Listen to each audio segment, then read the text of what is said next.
Hello friends, मैं आज आपको बताने वाली हूँ कि आपके प्रेगनेंसी का अगर 5वां महीना चल रहा है तो आपको किन किन चीज़ों का ध्यान रखना है और क्या क्या चीज़ इम्पोर्टेंट है इस मंथ में। यानी कि अगर आप 5वें महीने में हैं तो आपकी प्रेगनेंसी का दूसरा ट्राइमेस्टर स्टार्ट हो चुका है। पहला ट्राइमेस्टर तो आपने बिता दिया अच्छे से। अब दूसरे ट्राइमेस्टर यानी कि 5वें महीने में आपको किन किन चीज़ों का ध्यान रखना है और क्या क्या चीज़ें नहीं करनी है ताकि आपके बच्चे पर किसी तरीके का गलत प्रभाव ना पड़े, साथ ही आपके ऊपर भी इसका कोई गलत प्रभाव ना पड़े। तो उन चीज़ों को ध्यान में रखते हुए, क्योंकि मेरी भी 2 बेटियां हैं, मैंने क्या क्या चीज़ों का ध्यान रखा था अपने 5वें मंथ से,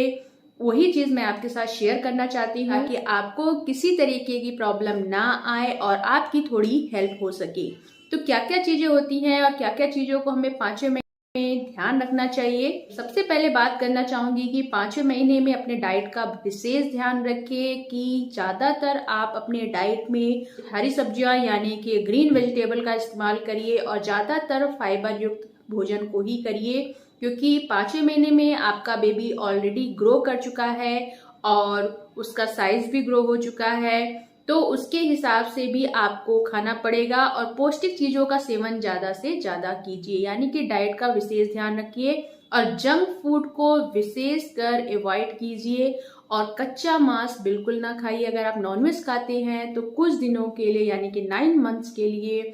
जो बोलते हैं रॉ मीट को, उसे बिल्कुल ना खाइए, क्योंकि अगर आप रॉ मीट खाती हैं तो किसी तरीके का आपको इन्फेक्शन हो सकता है और अगर इन्फेक्शन हो जाएगा तो उसका असर आपके बेबी को भी हो सकता है। तो जंक फूड और कच्चे मीट को अवॉइड कीजिए और ज्यादा से ज्यादा पौष्टिक चीजें ही अपने डाइट में शामिल कीजिए और फाइबर युक्त भोजन करिए, क्योंकि अब आपके बच्चे की ग्रोथ बहुत तेजी से होने वाली है। तो आपको उसके हिसाब से खाना है और अपने हिसाब से भी अपने डाइट को मैनेज करते हुए खाना है। दूसरी चीज बताऊंगी, पानी का सेवन, यानी कि ज्यादा से ज्यादा पानी पीजिए, क्योंकि डॉक्टर भी बोलते हैं कि पानी की कमी आपको नहीं होनी चाहिए। तो एक डाइट चार्ट बना लीजिए जिसमें डाइट चार्ट में आपको क्या खाना है और कितने टाइम पर कितना पानी पीना है। अगर आप वो डाइट चार्ट बना लेती हैं तो आपको याद भी रहता है और डाइट चार्ट बनाकर अपने किचन में या अपने बेडरूम में सेट कर लीजिए, आप भूल भी नहीं पाओगे और टाइमली हर चीज खाते और पीते भी रहोगे। तीसरी चीज बताऊंगी, 5वें महीने में बैठने का तरीका जरूर चेंज कर लीजिए, क्योंकि पहले जैसे आप पलथी मार के बैठ जाया करती थी तो आपको दिक्कत नहीं होती थी,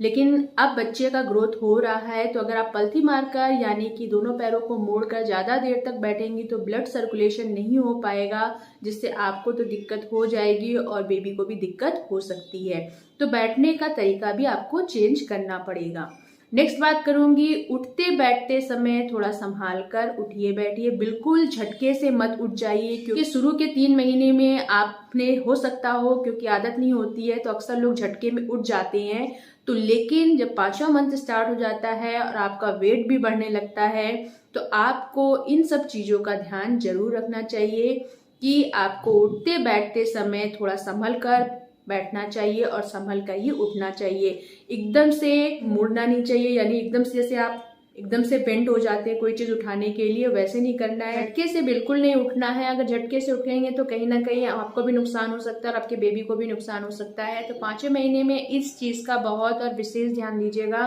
कि आपको संभाल के उठना और बैठना है, एकदम से टर्न नहीं लेना है, क्योंकि वेट बढ़ता है तो बहुत सारी दिक्कतों का भी सामना करना पड़ता है 5वें महीने के बाद से। लेकिन एक चीज अच्छी होती है कि 5वें महीने से आपके जितने भी मॉर्निंग सिकनेस है, मछली आना है, उल्टी आना है, जैसे बहुत थकावट लग रही है, बहुत सारी चीजें होती हैं जो फर्स्ट टाइमेस्टर में होती हैं यानी कि पहले 3 महीने में होती हैं, वो पूरी तरीके से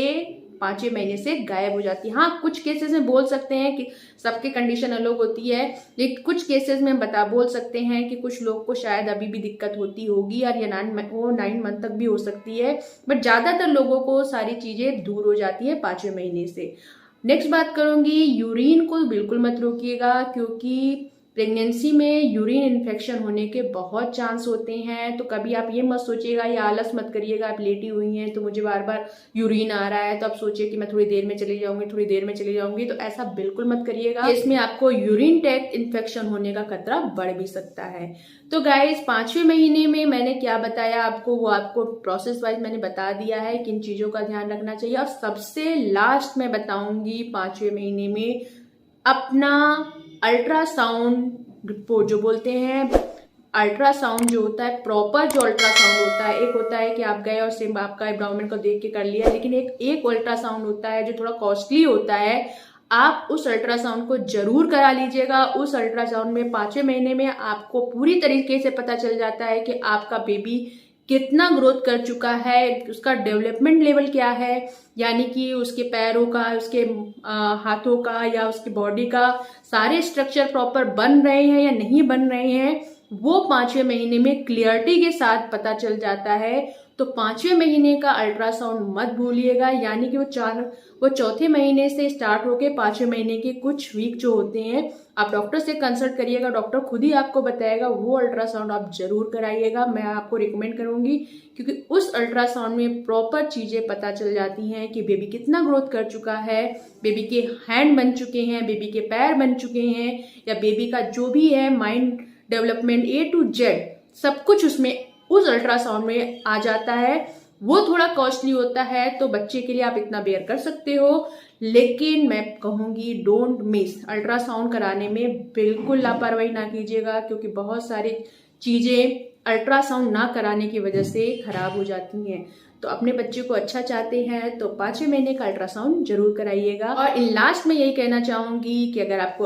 अच्छा बेबी यानी कि हेल्दी बेबी चाहिए तो अपने आप को सबसे ज्यादा पॉजिटिव रखिए, हेल्दी खाइए, हेल्दी सोचिए और ज्यादा से ज्यादा अच्छी चीजों के बारे में सोचिए, क्योंकि अगर हम ज्यादा से ज्यादा निगेटिव सोचेंगे तो उसका असर कहीं ना कहीं बच्चे की हेल्थ पर और बच्चे के माइंड पर जरूर आता है। अपनी थिंकिंग को पॉजिटिव रखिए, उन 9th मंथ में हर चीज को भूलकर अपनी प्रेगनेंसी को एंजॉय करिए। तो आज का वीडियो 5वें महीने में मुझे क्या क्या करना है या क्या क्या नहीं करना है, ये सारी चीजें मैंने आपको बताई जो मैंने अपना एक्सपीरियंस शेयर किया है आपके साथ। तो गाइस अगर आपको और भी कोई क्वेरी है तो कमेंट बॉक्स में कमेंट कर सकते हैं और मैं आपके लिए ऐसे ही वीडियो बनाती रहूंगी, अपना एक्सपीरियंस शेयर करती रहूंगी जो जो मेरे साथ हुआ है। तो गाइस अगर आज का वीडियो आपको पसंद आया हो तो वीडियो को लाइक करना, सब्सक्राइब करना और बेल आइकन पर क्लिक करना मत भूलिएगा। धन्यवाद।